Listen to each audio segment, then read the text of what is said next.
Punjabi singer Rajveer जवंदा की movie जल्द होगी रिलीज। सिद्धू मूसेवाले की तरह परिवार ने लिया बड़ा फैसला। लिखा, उन्होंने कला के जरिए जिंदा रखेंगे। पंजाबी सिंगर राजवीर जवंदा जल्द ही बड़े पर्दे पर दिखेंगे। सिंगर सिद्धू मूसेवाले के परिवार की तरह राजवीर जवंदा के परिजनों ने भी तय किया है कि उनकी फिल्म यमला रिलीज की जाएगी। इसकी तैयारी शुरू हो गई है। परिवार की ओर से सोशल मीडिया पर इस फिल्म से जुड़ा पोस्ट डालकर संकेत दिया गया है। फिल्म की शूटिंग साल 2019 में हुई थी। उन्होंने डायरेक्टर को मैसेज भी भेजा था। परिवार की ओर से इमोशनल मैसेज भी शेयर किया गया, जिसने लिखा कि एक फनकार इस दुनिया को अलविदा कह जाता है, लेकिन उसकी कला हमेशा जीवित रहती है। सिद्धू मूसेवाले के परिवार की तरह जवंदा की फैमिली ने ये फैसला लिया है। बता दें कि 27 सितंबर को राजवीर जवंदा बाइक पर बद्दी से शिमला जा रहे थे। रास्ते में पिंजौर के पास दो सांडों की लड़ाई से बचने की कोशिश में उनकी बाइक दुर्घटनाग्रस्त हो गई थी। वे 11 दिन मोहाली के फोर्टिस अस्पताल में भर्ती रहे। 12वें दिन उन्होंने 35 साल की उम्र में दम तोड़ दिया था। सोशल मीडिया पर उनकी पोस्ट डाली गई है उनके परिवार के द्वारा। पोस्ट में लिखा,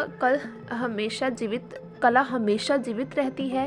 राजवीर जवंदा के परिवार की तरफ रविवार को शाम 6 बजे उनके सोशल मीडिया अकाउंट पर पोस्ट में लिखा गया कि एक फनकार इस दुनिया को अलविदा कह जाता है, लेकिन उसकी कला हमेशा जीवित रहती है। हम उस यमले को उसकी कला के माध्यम से हमेशा जीवित रखेंगे। जल्द ही ये जमला आपके सिनेमा घरों में मिलेगा। जानकारी के अनुसार जमला फिल्म की शूटिंग साल 2019 में शुरू की गई थी।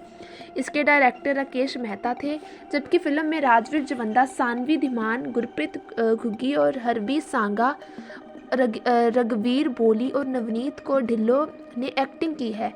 वहीं बैली सिंह कक्कड़ फिल्म के निर्माता थे।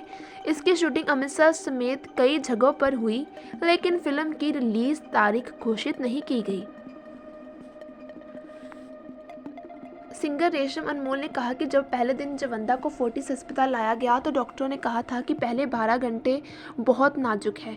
सभी ने अरदास की। दूसरे दिन ऑक्सीजन और वेंटिलेटर की सपोर्ट सिर्फ 30% पड़ रही थी। बॉडी खुद सांस लेने लग गई थी। उस समय बॉडी रिकवर कर रही थी।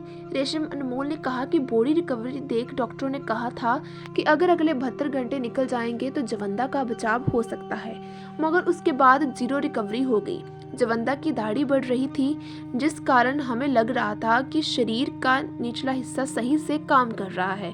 उनकी किडनी काम कर रही थी और यूरिन भी पास हो रहा था। रेशम अनमोल ने आगे कहा कि जवंदा की पसलियां भी डैमेज हो गई थी। स्पाइन यानी रीढ़ की हड्डी का ऑपरेशन भी डॉक्टर तभी कर सकते थे अगर दिमाग हलचल करता। कहा कि जवंदा के दिमाग ने धीरे धीरे पूरी तरह से काम करना बंद कर दिया। निचले हिस्से के अंग धीरे धीरे काम करना बंद करके डॉक्टरों ने बताया था कि L1, L2 से लेकर L6 तक नसों का काम दिमाग तक सिग्नल पहुंचाना है, जिसके बाद दिमाग हमें इशारा देता है कि हमें दर्द हुआ है, गर्म सर्द है या पेशाब आना। ये एक तरह से शरीर का रिमोट कंट्रोल होता है। लेकिन ये सब रेशम ने आगे कहा, राजवीर के दिमाग ने काम करना बंद कर दिया तो डॉक्टरों ने कहा कि अब ऐसी तकनीक आ गई है कि रीढ़ की हड्डी या मनके तक भी आर्टिफिशियल डाल देंगे, लेकिन दिमाग का काम करना बहुत ज़रूरी है। मगर दिमाग रिस्पॉन्ड नहीं कर रहा था और फिर पूरे 11 दिन बाद उन्होंने दम तोड़ दिया फोर्टिस अस्पताल में मोहाली के।